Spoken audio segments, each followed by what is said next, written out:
Hello student, कैसे हो आप सब। आई होप कि आप सब ठीक होंगे। आज के इस वीडियो में मैं आपसे बात करूंगा जो कल एंट्रेंस एग्ज़ाम हुआ है डीएलएड 2022 का, उसके जीके के क्वेश्चन आपको बताऊंगा कि आंसर की क्या रही है। बहुत अच्छा क्वेश्चन पेपर आया था डीएलएड का, लेकिन समय पर्याप्त नहीं होता है ऐसे पेपर में। जब 200 मार्क्स का पेपर हो, उसमें रीजनिंग, मैथ्स, जीके और टीचिंग एप्टीट्यूड पे आता है, तो काफ़ी शॉर्ट टाइम रहता है। हर चीज़ का कैलकुलेशन, चाहे मैथ्स और रीजनिंग में काफ़ी टाइम लगता है, तो उस हिसाब से हमें टाइम मैनेजमेंट करना पड़ता है। तो आज बात करेंगे जो सेट डी है मेरे पास, उस पर बात करेंगे कि जीएस का कैसे पूछा गया था, जो जीके पूछा गया था। तो यदि हम पहले क्वेश्चन की बात करें तो पहला क्वेश्चन आपके सामने है कि किस भारतीय हॉकी खिलाड़ी को वर्ष 2021 में उत्तराखंड तीलू रौतेली पुरस्कार से सम्मानित किया गया। तो इसका सही आंसर हो जाएगा वंदना कटारिया, जो सी ऑप्शन है। जो दूसरा क्वेश्चन आया था वो आया था उत्तराखंड के कितने ज़िले अंतर्राष्ट्रीय सीमा को स्पर्श करते हैं। तो ये इंग्लिश में भी अवेलेबल है, इंग्लिश हिंदी दोनों में। तो how many district of Uttarakhand touch the international border. तो इसमें 5 इसका आंसर है। 5 ज़िले क्या करते हैं उत्तराखंड के अंतर्राष्ट्रीय सीमा को स्पर्श करते हैं। तो इसके अलावा लिखा गया कि तीसरा जो क्वेश्चन है, उत्तराखंड के प्रथम विधानसभा अध्यक्ष थे। तो प्रथम विधानसभा अध्यक्ष कौन थे? प्रकाश पंत थे। जब उत्तराखंड बना था अंतरिम प्रकाश पंत थे, और जब पहली विधानसभा चुनी गई थी तो उसमें यशपाल आर्य थे। तो इसका जब आंसर की आ जाएगी तो उसमें पता लगेगा कि किस तरह, लेकिन अभी तक क्या है, प्रकाश पंत उत्तराखंड के प्रथम विधानसभा अध्यक्ष थे। इसके अलावा जो करंट अफेयर्स में अभी हाल ही में जो घटनाएं हुई हैं उसके बारे में था क्वेश्चन नंबर 4। हाल ही में यूक्रेन के युद्धग्रस्त क्षेत्र में फंसे भारतीय नागरिकों की सुरक्षित वापसी के लिए चलाए गए अभियान का नाम क्या है। तो वो अभियान था ऑपरेशन गंगा। इसके अलावा जो इसके बाद 5वां प्रश्न था, उसमें था कि भारत में निम्नलिखित में से किस फसल की खेती का क्षेत्रफल अधिकतम है। तो जो खेती का होता है कल्टीवेशन एरिया, वो सबसे ज़्यादा किसका होता है, किसका है इंडिया में? वो है राइस का, चावल का। इसके अलावा था निम्नलिखित में से कौन सी फसल खरीफ की फसल नहीं है। तो इसमें सही आंसर क्या है? सरसों। सरसों क्या है? खरीफ की फसल नहीं, रबी की है। इसके अलावा है कौन सा शहर भारत की सिलिकॉन वैली कहलाता है। तो कौन सा शहर भारत का सिलिकॉन वैली कहलाता है? तो ये बेंगलुरु इसका क्या है? सही आंसर है ऑप्शन ए। इसके अलावा है निम्नलिखित में से कौन भारत में बिजली उत्पादन का सबसे बड़ा स्रोत है। तो सबसे बड़ा स्रोत क्या है? थर्मल पावर प्लांट्स जो है वो लार्जेस्ट सोर्स ऑफ इलेक्ट्रिसिटी है। लगभग 56% इंडिया में क्या है, इसी थर्मल पावर प्लांट से क्या होता है, 56 हमारा इलेक्ट्रिसिटी प्रोड्यूस होती है, निकलती है, और वो सबसे ज़्यादा है तापीय ऊर्जा संयंत्र, जो तीसरा ऑप्शन है सी। इसके अलावा जो 9वां प्रश्न है, भारत में विदेशी विनिमय का संचय का रखरखाव किसके द्वारा किया जाता है। तो ये रिजर्व बैंक के द्वारा किया जाता है, भारतीय रिजर्व बैंक, ए ऑप्शन। इसके अलावा यदि 10वां क्वेश्चन देखें तो भारत रत्न सम्मान प्राप्त करने वाली प्रथम महिला है। प्रथम महिला कौन हो जाएगी? First women to receive the Bharat Ratna award. तो वो है हमारी पूर्व प्रधानमंत्री श्रीमती इंदिरा गांधी, जो डी ऑप्शन सही हो जाएगा। इसके अलावा 11th यदि हम क्वेश्चन देखें तो निम्न में से किस राज्य में फरवरी मार्च 2022 में सामान्य विधानसभा चुनाव नहीं हुए। तो उत्तराखंड में हुए हैं, मणिपुर में हुए, गोवा में हुए और मिजोरम। इसका सही ऑप्शन है कि मिजोरम में क्या है, अभी तक फरवरी आम चुनाव नहीं हुए, सामान्य विधानसभा चुनाव। तो ये बी वाला ऑप्शन सही हो जाएगा। इसके अलावा 12वां क्वेश्चन यदि हम देखें तो भारत का राष्ट्रीय आदर्श वाक्य क्या है, वो है हमारे पास सत्यमेव जयते, जो ऑप्शन ए है। इसके अलावा उत्तराखंड में आदि गुरु शंकराचार्य की समाधि कहाँ पर स्थित है। तो ये आप सबको पता है, केदारनाथ में उपस्थित है, ऑप्शन बी इसका सही हो जाएगा। इसके अलावा निमोनिया रोग मानव शरीर के किस अंग को ग्रसित करता है। तो कौन से अंग को इफेक्ट करता है निमोनिया जब वो फैलता है? तो लंग्स को, फेफड़े को। तो इसमें हो जाएगा सी वाला ऑप्शन सही हो जाएगा। इसके अलावा जो हिस्ट्री से पूछा गया था, निम्न में से किस राजा के शासनकाल में अफगानिस्तान भारत का अंग था। तो ये हो जाएगा चंद्रगुप्त मौर्य, जो ए ऑप्शन था। इसके अलावा जो गोल्डन एज है जो किस पीरियड का गोल्डन एज की बात करा, पेंटिंग किसका, मुगल काल में पेंटिंग किस पीरियड में था सबसे ज़्यादा स्वर्ण युग किसका है, तो पेंटिंग था जहांगीर का काल माना जाता है, जो चित्रकला का स्वर्ण युग माना जाता है। और who was the last Guru of six, last गुरु कौन थे सिखों में, तो गुरु गोविंद सिंह, जो चौथा ऑप्शन है। इसके अलावा भारत आने वाले प्रथम यूरोपीय कौन थे, तो हमें पता है पुर्तगाली सबसे पहले भारत में आए थे, तो डी ऑप्शन इसका सही हो जाएगा।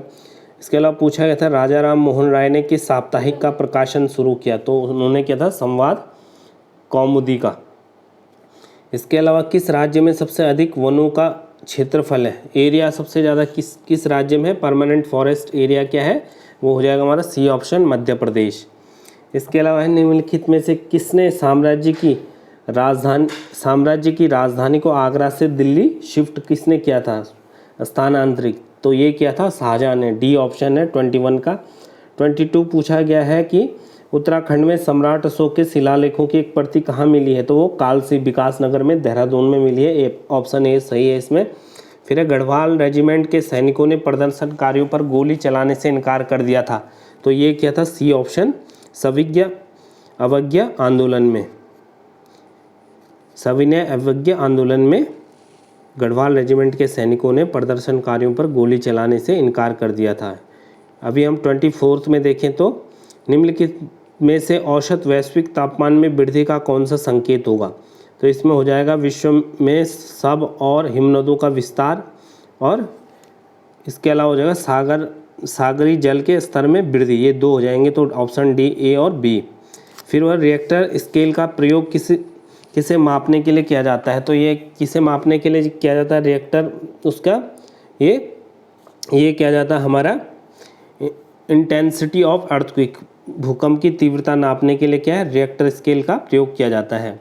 फिर नए निम्नलिखित में किस देश में अधिकतम संख्या में भाषाएं बोली जाती हैं, तो इसका ए ऑप्शन हो जाएगा भारत, इंडिया में। फिर है नाबार्ड, ये बहुत बार पूछा गया, वीडियो में भी पूछा गया था पिछले साल उत्तराखंड में, नाबार्ड संबंधित और बहुत बार पूछा जाता है, तो ये हमारे national bank for agriculture and rural development यानी राष्ट्रीय कृषि एवं ग्रामीण विकास बैंक से। नाबार्ड इम्पोर्टेंट है थोड़ा, क्योंकि अभी यूकेएसएससी का पुलिस का रिटर्न भी होना है कांस्टेबल का, तो उस परिप्रेक्ष्य में भी यदि हम इस एग्ज़ाम को देखें तो काफ़ी कुछ आप इसे एक बार पक्का सॉल्व कीजिए, काफ़ी आइडिया आएगा आपको इससे। इसके अलावा 28 को यदि देखें निम्न में से कौन सा युग्म सुलेमित नहीं, कौन सा मैच नहीं कर रहा, करेक्ट मैच कौन सा नहीं कर रहा, तो ये हवा महल उदयपुर नहीं जयपुर में है हवा महल, तो ये ए वाला ऑप्शन इसमें सही हो जाएगा। इसके अलावा यदि 29 में देखें तो सेक्युलरिज्म शब्द भारतीय संविधान की प्रस्तावना में है, कौन सा अमेंडमेंट के थे, the word secularism was inserted in the preamble of the Indian constitution by, तो ये हमारा किसका हो जाएगा 42 अमेंडमेंट के तहत। भारत के संविधान का निम्नलिखित में से कौन सा अनुच्छेद यूनिफॉर्म सिविल कोड से रिलेटेड है, तो कौन सा है आर्टिकल 44, जो कि अभी गोवा में है और उत्तराखंड सरकार भी इसके बारे में एक गठन कर रही समिति, ये होना चाहिए कि नहीं होना चाहिए यूनियन सिविल कोड उत्तराखंड में। इसके अलावा 31 क्वेश्चंस है, केंद्र सरकार का सर्वोच्च सिविल सेवक होता है, तो ये होता है कैबिनेट सेक्रेटरी, डी वाला ऑप्शन।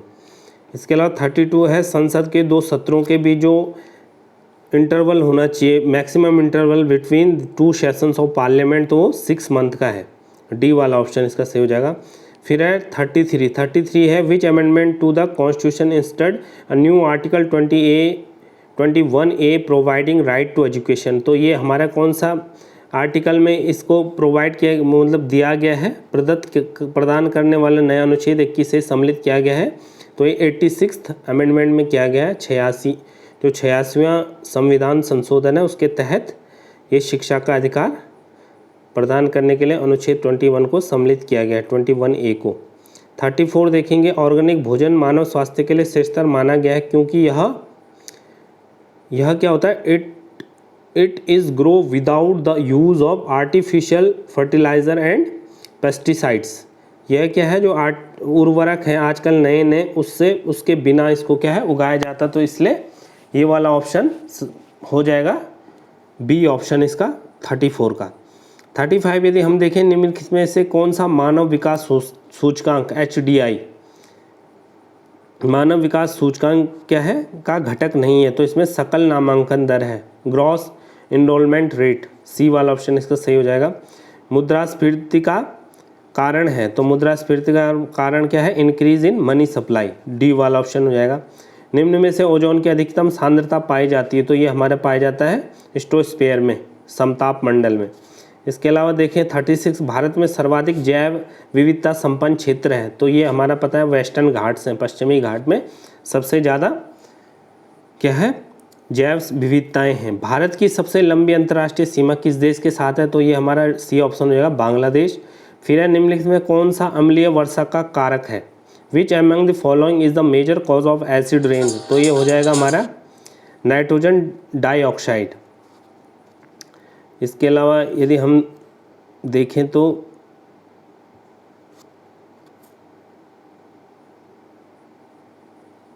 योग दर्शन के प्रतिपादक हैं, तो यह है पतंजलि, सही आंसर है इसका। कौन सा देश पवनों का देश है, तो ये डेनमार्क हो जाएगा। इसके अलावा सबसे कठोर प्राकृतिक पदार्थ है, तो हीरा सबसे कठोर है, डायमंड। इसके अलावा है मानव जब अल्ट्रावायलेट रेज जो है अत्यधिक प्रभावित हो जाते हैं तब क्या हो सकता है, तो ये त्वचा का कैंसर कर सकता है और प्रतिरक्षा तंत्र की क्षति कर सकता है, तो सी वाला हो जाएगा फर्स्ट और थर्ड। इसके अलावा 45 निम्न में से कौन सा कथन सत्य नहीं है, तो इसमें ए वाला ऑप्शन से जो है चैटिंग ईमेल की तरह नहीं है, chatting is like a email. बाकी ये 1 से होगी, 2 से होगी, जो बी सी है ये चैटिंग होगी, 1 से भी कर सकते हो, 2 से, लेकिन इसका ए वाला ऑप्शन सही है।